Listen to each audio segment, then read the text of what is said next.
Good morning. It's April 3rd. I just want to talk about demonic gang stalking and my experience with it.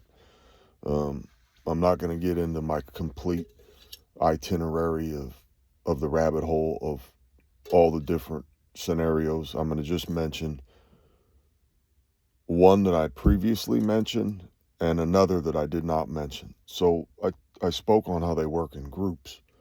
So I'm going to give an example how the first woman I loved after my ex-wife,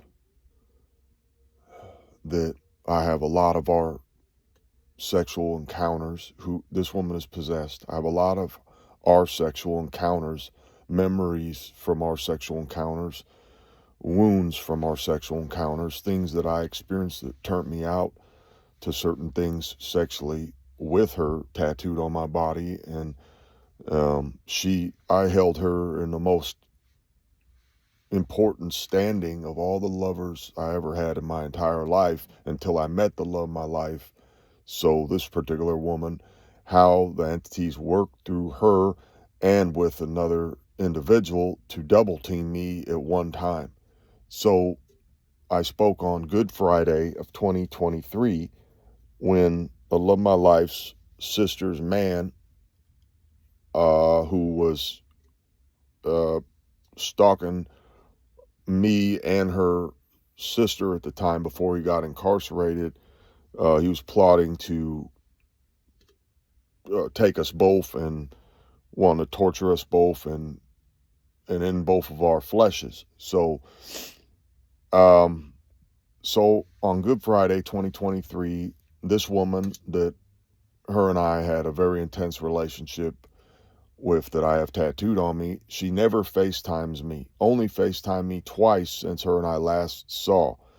So she FaceTimed me, as I said in previous videos, the day the love of my life and I separated. She FaceTimed me, just say hello and offer comfort. And she was in a dark place herself, but she was very sweet to me. And it was her. I'm dealing with her in this moment.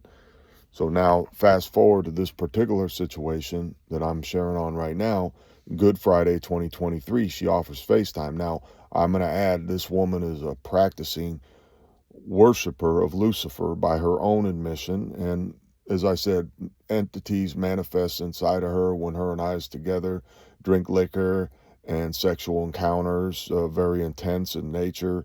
And I'll share about that as the time moves on, but specifically how the demons gang stalked me in two certain situations. Um, in this situation, how they worked with two human beings. So she says, let's FaceTime, and it's Good Friday. And of course, at that time, I'm not walking with Lord Jesus Christ. I'm not. I know the spirit world's real, but I'm not walking with the Lord.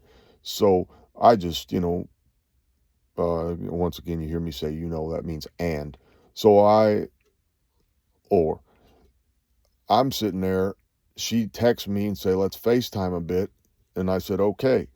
So, and this is around 3 p.m. on Good Friday, 2023. And I'm not thinking on a spiritual level, the spiritual component, that this is Good Friday, because I'm not walking with Lord Jesus Christ.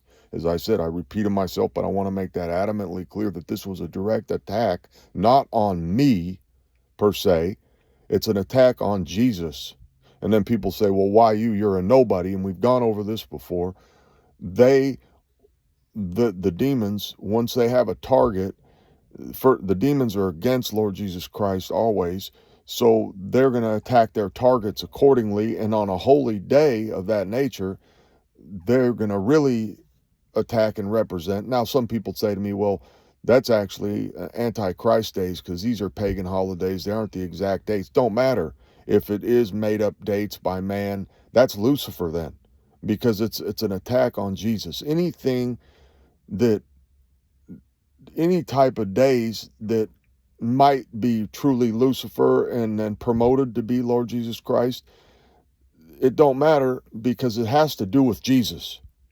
It's being that's the day the Lord was put up on the cross and had to carry his cross and fall in front of his mother, and his mother stood there and he stood up, and another man helped him carry his cross in front of his mom. This is a day of love that he gave for our world. So the demons are going to attack that.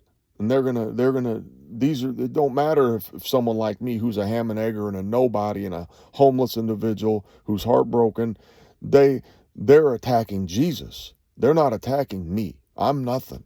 I'm just another vessel, and then I'm a soul. I'm one of the souls that they want to torment and take into their realm. So, and that's how I've learned this. So she done FaceTime, and she had on a wig, and she never wears no wigs. She had on a black wig, and she had previously dyed her regular hair, her real hair, black. She always had it blonde. And so um, I'll just refer to her as my sweetheart.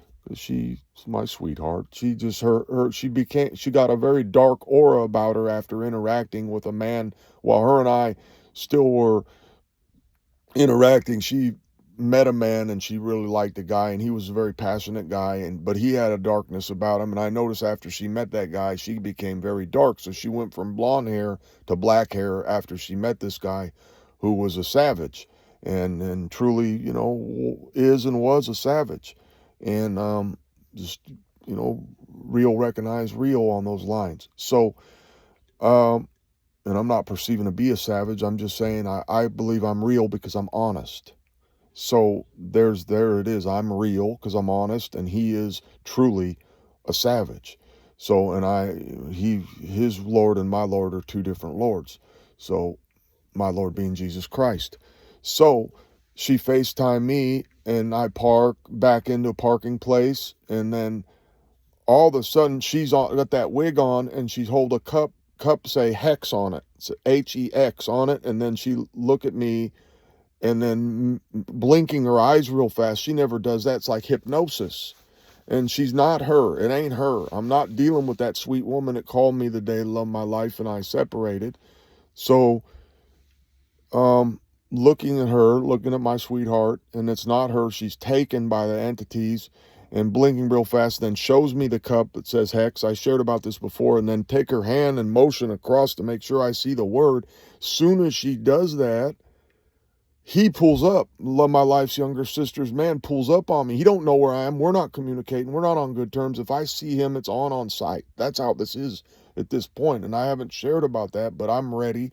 And I do really, truly, because I'm so defensive, I'm ready to engage him in a physical altercation. I don't have no weapon on me. So, because I'm not looking to do any time if I get pulled over, something of that nature. So, but he came strapped. He had one, and he had a bag of clips, and he showed it to me later when he calmed down, when we tried to squash it, which you can't squash nothing with the enemy. But he pulls up right as she's face down. That was a correspondence of the demons. They jump into her vessel, my sweetheart, and then they jump into his vessel, who he's working for Lucifer. And then they correspond. They know where I am, so they roll up on me, and it's Good Friday. Again, this is an attack on Jesus. And I'm baptized. My mom baptized me when I was a little boy. When I was a baby, my mom baptized me. I've always been, and my mom always loved Jesus, even though my mom intermittently possessed, demon-possessed men raped her. And then when I'm in the womb, the demons are attacking my mom, and they're attacking me while I'm in the womb. So my mom always believed and loved Jesus the best she could, and everybody judged her and called her a hypocrite, but my mom loved Jesus. She never denounced her faith in Jesus, and they hated that. They hated her for it. They attacked my mom her whole life until her passing through my stepdad, who was a monster and possessed, and just tear my mother apart. And then they attack me accordingly. So I'm just a product of Jesus, and I don't even know it because I walked away from Jesus when I was 17 to defy him, and then they're still going to attack me. And also I invited them in my life through the woman that I refer to as my sweetheart. I invited Lucifer through her to me when I said, "Who are you?" to the man's voice who came out of this woman. And the voice came back, say, "Lucifer, I invited him in. Lord Jesus Christ, forgive me again. Thank you for forgiving my sins of blasphemy." So I want to share this. I'm at 10 minutes now, and I'm going to cut it, and I'll come back.